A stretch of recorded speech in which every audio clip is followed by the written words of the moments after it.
1조 원이나 떼먹은 인도네시아가 또 파격 행보를 보이고 있습니다. 인도네시아 국방부가 주전력에서 밀려난 이탈리아의 낡은 항공모함을 인수한다는 소문이 지난 3월 6일 외신을 통해 전파된 것인데요. 그러나 현재까지 인도네시아 정부는 물론 이탈리아도 별다른 논평 없이 침묵하고 있습니다. 사실 욕심이 과하고 계약 과정에서 잡음이 유독 많을 뿐 인도네시아의 군사력 집착은 나름 이해되는 부분이기도 합니다. 인도네시아는 파렴치한 무력의 국가 중국과 영토 분쟁 중이며 권력은 총에서 나온다라는 말처럼 수만 개의 섬을 중앙 집권화하기 위해서라도 강력한 군대는 반드시 필요한데요. 그렇다고 해도 인도네시아의 국방에 대한 욕심은 남다른 면이 있습니다. 인도네시아의 해군력은 동남아 최강을 자랑하며 세계 순위로도 대한민국이 앞선 4위를 기록하고 있는데요. 인도네시아의 경제 수준을 감안하면 무리가 따를 텐데 이제는 한술 더 떠 경항모 도입까지 노리고 있습니다. 인도네시아가 노리는 경항모는 이탈리아의 마리나 밀리타레 해군 부대의 기암 주세페 가리발디오로 작년 10월 예비군으로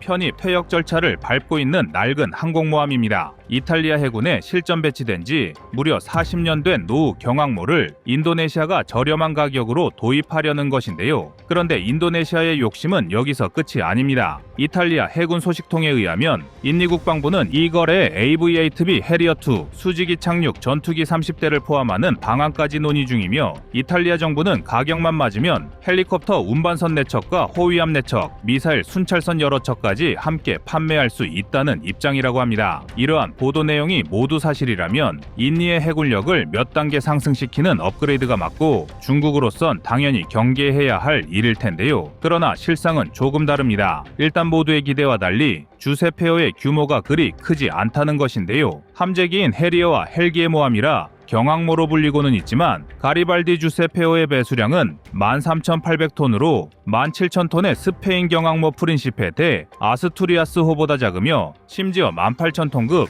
한국의 강습 상륙함 독도함보다 작습니다. 때문에 인도네시아 내부에선 주세페호의 효용성에 의문을 제기하는 목소리와 함께 혹시 이번에도 인니 군부가 연불엔 관심 없고 제밥만 챙기려는 것 아니냐는 우려까지 커지고 있는데요. 그래서 준비했습니다. 오늘은 인도네시아 정부의 경항모 도입 논의의 실체에 대해 자세히 알아보겠습니다.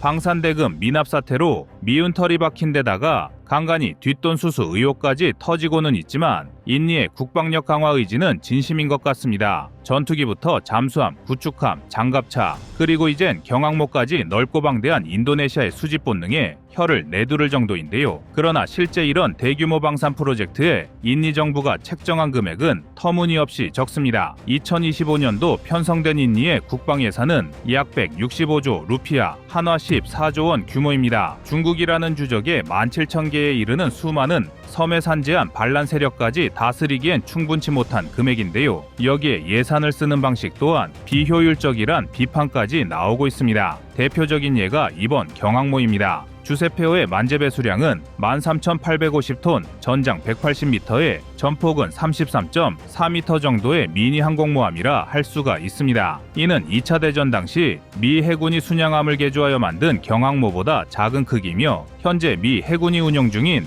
헬리콥터 전용 항모보다도 훨씬 작습니다. 물론 크기가 전부는 아닙니다. 주세페 가리발디오는 이탈리아 해군이 보유한 유일한 경영 항공모함으로 미 해군 공격 항공모함과 비교할 수 없는 소형이지만 호위함들의 지원 없이 독립적으로 작전할 수 있도록 SSM, SAM, 함포, 소나, 어로해 등이 구축함 수준으로 무장하고 있습니다. 특히 해리어기 16에서 18대 탑재가 가능한데요. 이 정도라면 항공작전 능력뿐만 아니라 대함, 대공, 대잠 작전 능력을 보유한 다목적 경항공모함으로 중국과 맞닿은 해역에서 위세를 떨치기 충분한 무력을 갖췄다고 할 수가 있습니다. 여기에 주세페호는 평상시 해양감시 및 재난구조 임무도 수행할 수 있도록 설계되었는데요. 문제는 이탈리아가 왜 유일한 경항공모함을 퇴역 처리하려는 것인가 입니다. 더구나 이탈리아는 남유럽에서 스페인을 넘어서는 최강의 해군 전력을 보유하고 있으며 동시에 인도네시아와는 비교조차 할 수 없는 방산강국입니다. 자체 기술력으로 항모의 건조가 가능한 몇 안 되는 국가이기도 한데요. 이미 콘테 디 카보르 테오르급 항공모함 한 척을 운용 중이며 37,500톤급의 트리에스테오도 취역을 마친 상태입니다.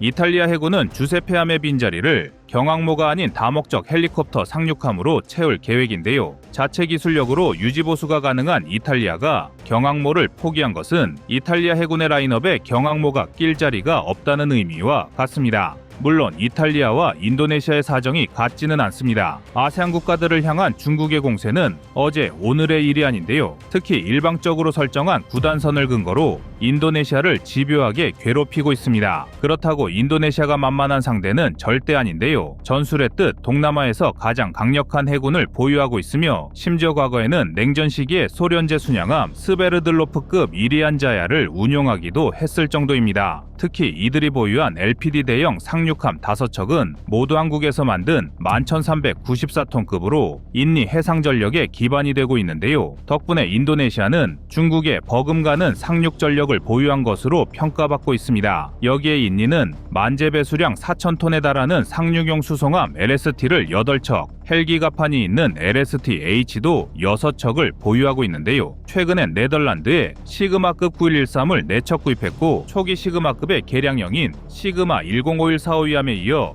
브루나이로부터 나코다라강급 3척까지 인도받았습니다. 인리의 욕심이 정말 과하다 싶은 것이 이 정도면 자체 조선업을 발전시키는 것이 더 효율적이었을 텐데 추가적으로 한국산 나가파사급 잠수함 3척과 상륙함 도입을 타진하는가 하면 일본으로부터 주니지스함 30FFM 8척까지 논의 중입니다. 그러나 꺼리튜브에서 여러 번 지적을 반복했듯 인도네시아의 국방 강화 전략에 일관성이 부족하고 지나치게 방대하며 노후 기종에 집중됐다는 것이 문제입니다. 부족한 예산 탓인지 인리는 중고거래에 집착하고 있는데요. 그 정점이 바로 이번 주세페 경항모 도입인 것입니다. 사실 인도네시아는 전통적으로 군대의 힘에 의존하기보다는 중립적이고 평화지향적인 외교 정책을 추구해왔는데요. 그러나 미국과의 협상에서 일방적인 양보를 강요당하며 굴욕당하는 우크라이나를 보면서도 그런 태평한 소리가 나올까요? 따라서 보다 적극적인 움직임, 즉 예산이 필요하다고 주장하는 전문가가 많습니다. 실제로 인도네시아는 절대 가난한 국가가 아닙니다. 2023년 기준 인도네시아의 GDP는 약 1조 달러, 구매력 기준 세계 7위의 경제대국이며 최근 몇 년간의 평균 성장률도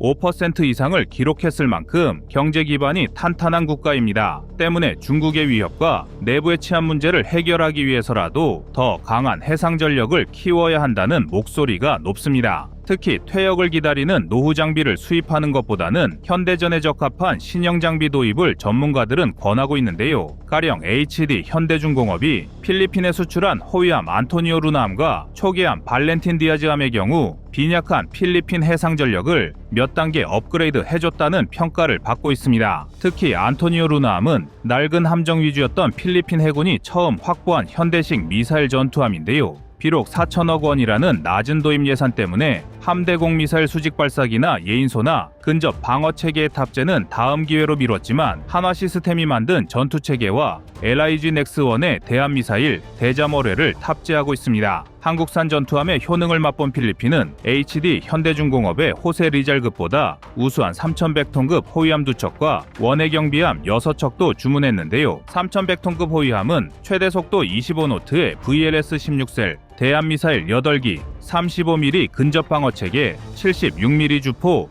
에이사 레이더를 장착, 추후 혹시 모를 중국과의 해상 갈등에 대비하고 있습니다. 물론 그렇다고 해서 인리가 도입하려는 주세페오의 전력을 낮게 평가하는 것은 아닙니다. 주세페오는 헬기의 모함에 특화된 함정인 만큼 섬이 많은 인도네시아에 도움이 될 만한 전력일 수 있는데요. 그러나 싸고 좋은 물건이란 최소한 방산 분야에 존재하지 않습니다. 1억 달러 남짓의 예산으로 경항모의 호위함, 미사일 순찰선까지 모두 갖추기엔 무리가 있으며 대한민국이 분담금을 깎으려는 인리에게 축소된 범위의 기술 이전을 허락한 것처럼 이탈리아 역시 아무리 퇴역 전력이라도 온전한 전력으로 인리에게 양도할 리가 없습니다. 결론적으로 말해 현재 인도네시아의 국방 예산 수준은 인니가 처한 안보 현실에 비췄을 때 터무니없이 적다는 것인데요. 더구나 인니의 자린고비형 국방 예산 중 상당 부분이 군인 복지와 경영 지원에 사용되는 점도 문제입니다. 서방의 군사 전문 채널 역시 인도네시아 정부의 행태를 심각한 오판으로 평가하고 있는데요. 국제사회의 신뢰를 깨트린 인도네시아의 갈지자 행보에 안타까운 시선을 보내고 있습니다.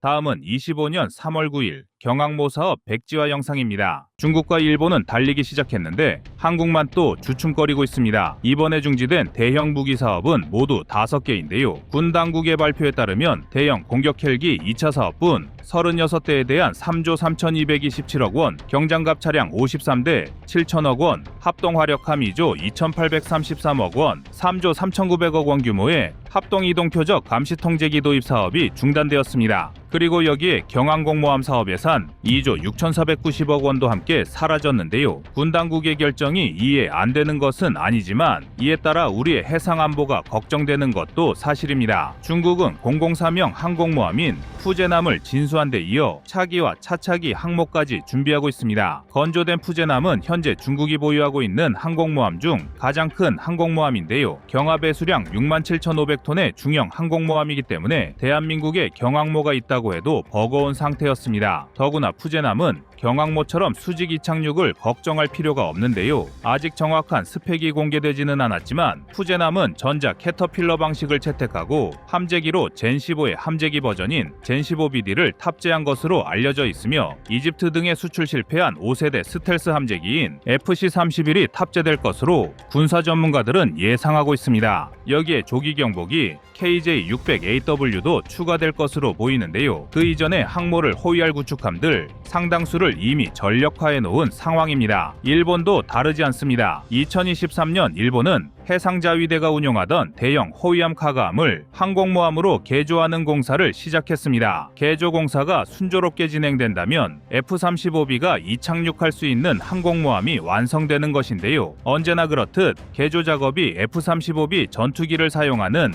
미국과의 합동작전을 위해서라고 전범국가 일본은 핑계를 대고 있습니다. 그동안 방어를 목적으로 근근히 군사력을 유지해오던 일본이 이처럼 전투함정을 실질적인 항공모함으로 전환하는 것은 주변국을 공격하는 것이 가능한 국가로 거듭나려 한다는 것을 보여주는 증거라 할 수 있는데요. 여기서 끝이 아닙니다. 한국의 해군 참모총장 격인 해상자위대 수장 사카이 료 해상망료장은 일본이 수년 뒤 2척 이상의 개조된 항모를 운용할 것이라 발표했습니다. 결국 일본은 미국으로부터 F-35B 도입 사실을 명분 삼아 항공모함 비슷한 기능의 전단을 꾸리겠다는 의도입니다. 이런 상황에서 과연 한국은 오랜 꿈이었던 경항모 사업을 기획 단계에서 접는 과오를 저지른 것일까요? 일단 군 당국의 발표와 달리 해군의 설명은 조금 다릅니다. 항모는 해군이 수십 년 전부터 강조해왔던 수건 사업이었습니다. 해군의 지상 목표인 대양 해군의 상징이기도 한데요. 이런 대형 프로젝트를 단순히 예산 문제 때문에 포기할 리 없습니다. 해군의 공식 입장은 현재도 여전히 국방정책 연구가 진행 중이라는 것입니다. 사업 자체가 완전히 취소된 것이 아니라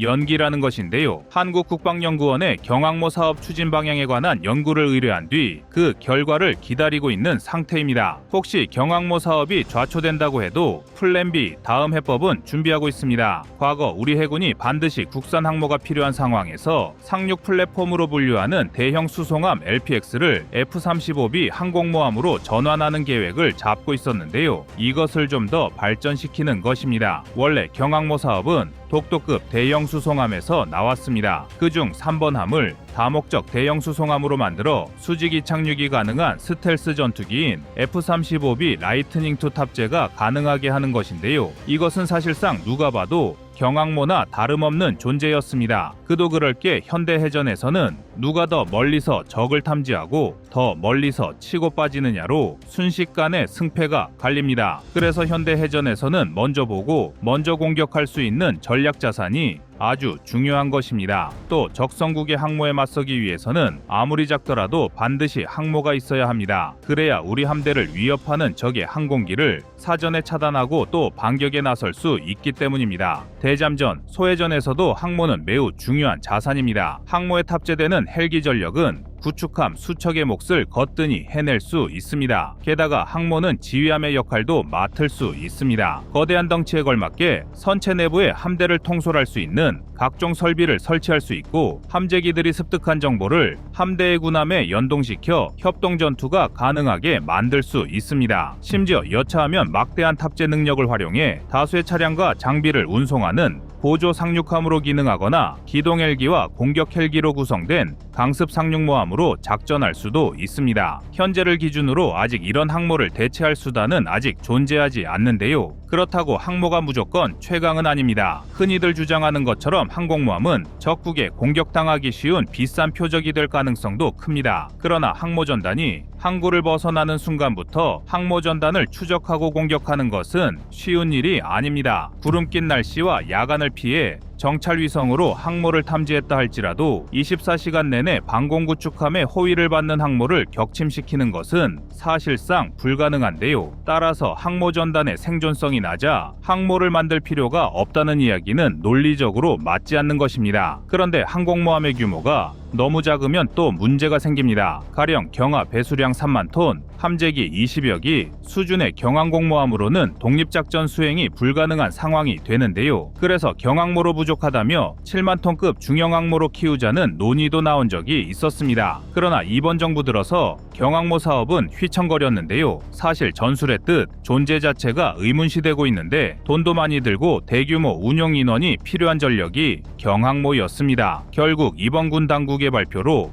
해당 조직까지 해체된 상태인데요. 그러나 역시 해군의 공식 입장은 경항모 사업의 취소가 아닌 연기이며 여건과 환경이 다시 마련되면 추진하겠다는 것이 우리 해군의 의지입니다. 너무 조급할 필요도 없습니다. 중국의 항모 전력에도 약점은 있는데 바로 함재기 운용 경험과 조기 경보기입니다. 사실 전투기 조종사조차도 함재기 파일럿에겐 한 수 적고 들어가는데 이는 그만큼 항공모함에서의 이착륙이 힘들기 때문입니다. 오죽하면 항공모함을 운영한 지 오래된 미국이나 영국도 수년에 한 번씩은 꼭 함재기 착륙 사고가 발생할 정도입니다. 그런데 중국의 함재기 파일럿은 아직 제대로 된 갑판에서 훈련을 수행한 경험이 전무하다시피 합니다. 또한 항공모함의 눈이라 할 수 있는 조기 경보기도 중국이 열세인 분야입니다. 항공모함의 레이더와 조기 경보기의 성능이 뛰어날수록 적을 먼저 발견하고 먼저 공격을 시작할 수 있는데요. 여전히 중국의 조기 경보기는 미국에 비해 미사일을 감지하는데 상당한 제약이 있습니다. 사업이 잠시 연기되었을 뿐 대한민국에는 이미 충분한 기술력과 강력한 국방력이 있습니다. 그리고 전술한 대로 대한민국은 충분히 다른 선택지를 고를 수 있는데요. 우선 가장 가능성 높은 대안이 항공전력과 상륙전력을 운용하면서 해상작전과 상륙작전을 지휘할 수 있는 기함의 능력도 갖춘 다목적 대형 수송함이 LPX-2입니다. 여기에 유무인 전력지휘함도 준비 중입니다. 해군은 지난해 11월 12일 비행갑판 길이 150m의 독도함에서 미국 제너럴 아토믹스의 무인기 MQ-1C 모하비를 띄운 적이 있습니다. 물론 아직 해군이 모하비를 구매할 계획은 없지만 현재 다양한 무인기에 관심이 있는 것으로 알려졌는데요. 본격적인 드론 항모가 되려면 지난달 25일 국방과학연구소와 대한항공이 공개한 무인 편대기 정도는 태워야 할 것입니다. 이전 꺼리튜브에서 전해드린 바와 같이 로우스는 국산 전투기인 KF-21 보라매와 함께 움직이는 유무인 복합작전을 위해 개발 중인데요. 로우스를 해상작전용으로 다시 설계하고 자율비행을 하면서 공격 상황에서 인간이 결정하는 통제 방식으로 개조하면 LPX-2 함재기로 적합하다는 것이 해군의 결론입니다. 현재 한반도 주변엔 중국과 일본의 군함이 활발히 활동 중이며 출몰하는 횟수도 해가 갈수록 증가하고 있습니다. 국회 국방위원회 발표 자료에 의하면 2018년부터 2019년까지 한국 영해 기준 260km 떨어진 해상에서 활동하던 중국 항모가 2020년에는 190km 거리까지 다가왔고 2021년엔 100km까지 들어와 육안으로 관찰할 수 있을 정도인데요. 중국 해군의 행위가 영토 갈등과 긴장을 고조시키는 만큼 우리도 대한민국의 해역을 자주적으로 방어하겠다는 최소한의 의지와 능력을 조속히 보여줄 필요가 있는 것입니다. 역사가 증명하듯 자주국방 없이는 완벽한 평화와 안전을 기대할 수 없었는데요. 우리의 안녕과 평화 유지를 위해 늦어도 다음 정권에선 경항모에 대한 결단을 내려주길 기대해봅니다. 이상 꺼리튜브의 두 번째 미션이었습니다.